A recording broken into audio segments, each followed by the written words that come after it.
Saudari-saudaraku yang terkasih, berjumpa kembali bersama saya Inspirasiku di Antara. Renungan harian Sabtu 9 Oktober, hari biasa pekan ke-27. Semoga di akhir pekan ini kita bersama keluarga, komunitas kita selalu dalam keadaan baik, tetap sehat dan bersemangat. Marilah kita mengawali renungan kita dengan tanda kemenangan Kristus. Dalam nama Bapa dan Putra dan Roh Kudus. Amin. Allah Bapa yang Maha Pengasih, Engkaulah benteng perlindungan bagi siapa saja yang mengimani Engkau. Semoga sabdamu membangkitkan semangat kami untuk datang kepadamu dan memperbarui kesetiaan kami. Dengan pengantaraan Yesus Kristus Putramu Tuhan kami, yang bersama dengan Dikau dalam persatuan Roh Kudus, hidup dan berkuasa Allah sepanjang segala masa. Amin. Dalam nama Bapa dan Putra dan Roh Kudus. Amin. Inspirasi kita hari ini dari Injil Suci menurut Lukas bab 11 ayat 27 sampai 28. Marilah kita baca bersama dan kita renungkan.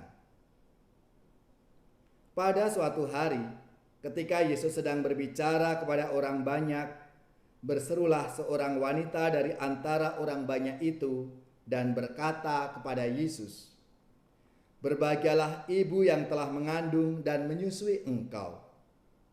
Tetapi Yesus bersabda, "Yang berbahagia ialah mereka yang mendengarkan sabda Allah dan memeliharanya." Demikianlah sabda Tuhan. Terpujilah Kristus. Saudari-saudaraku yang terkasih, pasti kita semua dalam hidup ini ingin hidup bahagia. Bahagia itu apa? Dan siapa yang berbahagia itu?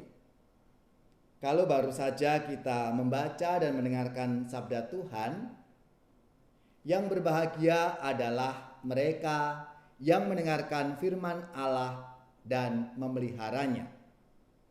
Itu jawaban Yesus ketika orang mengira bahwa yang berbahagia adalah ibu yang telah mengandung engkau dan susu yang telah menyusui engkau. Ditunjukkan kepada kita makna kebahagiaan dan kegembiraan sejati dari orang-orang yang melaksanakan kehendak Allah, bukan sekedar karena hubungan darah atau kekeluargaan. Bagaimana kita hidup dan melaksanakan kehendak Allah dalam hidup harian kita? Patuh pada firman Allah menjadi salah satu langkah untuk mengalami kebahagiaan dalam hidup itu. Saudara-saudariku yang terkasih, mungkin kita lalu bertanya, bagaimana hal ini dapat kita perjuangkan dan kita laksanakan? Kiranya mengacu dari sabda atau kitab Nabi Yoel. Dalam bacaan yang pertama memberi gambaran kepatuhan kepada Allah. Allah pemelihara menuntun kita pada hari Tuhan yang membebaskan, bukan hari yang menakutkan, apalagi pembalasan. Nabi Yoel menunjukkan kepada kita hari pembebasan yang terjadi secara baru. Pembebasan dari kuk dan penjajahan bangsa-bangsa lain, serta seruan bertobat supaya manusia dapat berjumpa dengan Allah dan memperoleh hidup yang kekal. Dikatakan oleh Nabi Yoel, Tuhan adalah tempat perlindungan bagi umatnya dan benteng bagi orang Israel.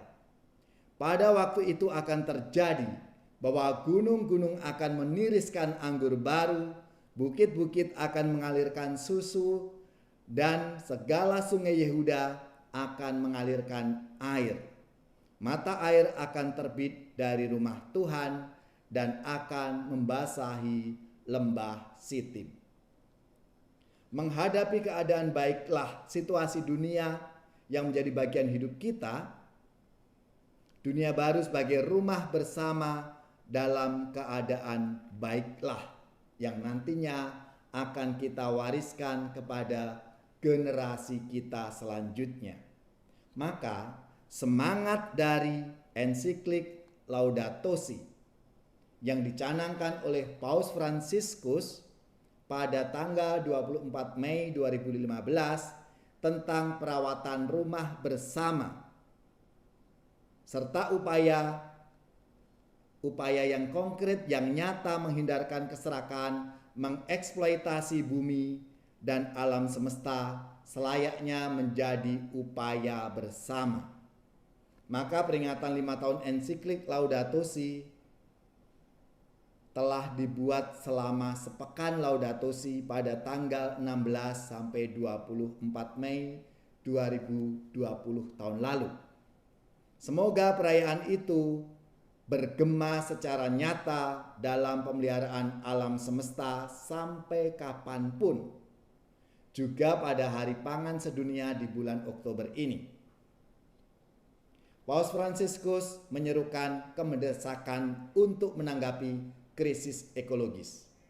Jeritan bumi dan jeritan kaum miskin tidak boleh berlanjut.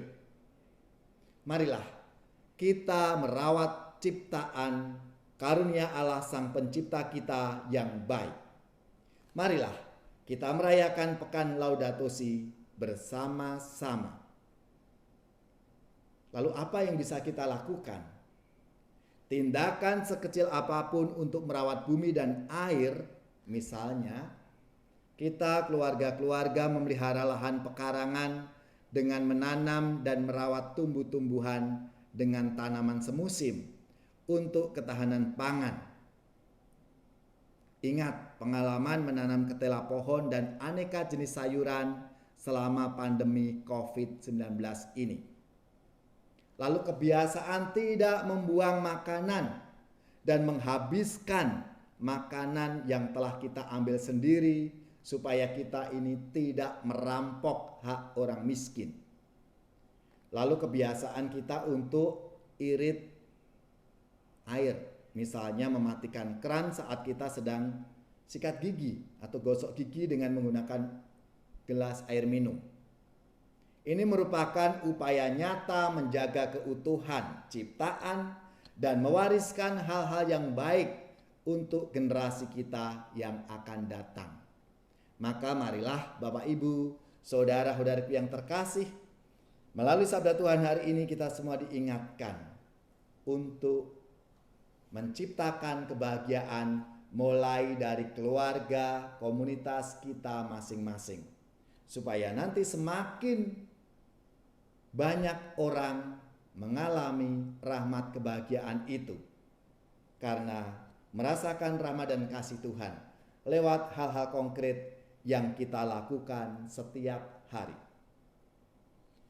Upaya kami membangun dunia seturut semangat Yesus Tuhan kita.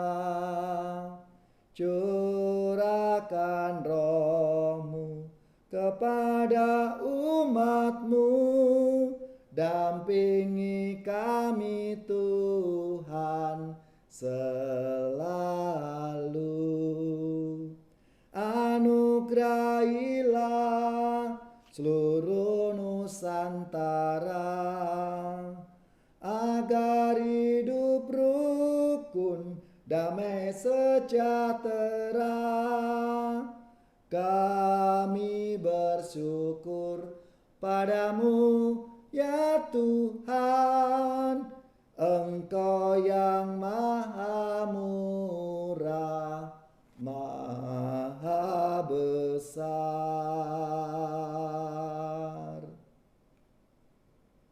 Semoga saudara-saudari sekalian, keluarga-keluarga, orang-orang yang kita doakan, mereka yang sakit, yang menderita, seluruh tugas, belajar, pekerjaan, usaha serta karya pelayanan kita dibimbing, dilindungi dan diberkati oleh Allah yang Maha Kuasa, Bapa dan Putra dan Roh Kudus. Amin.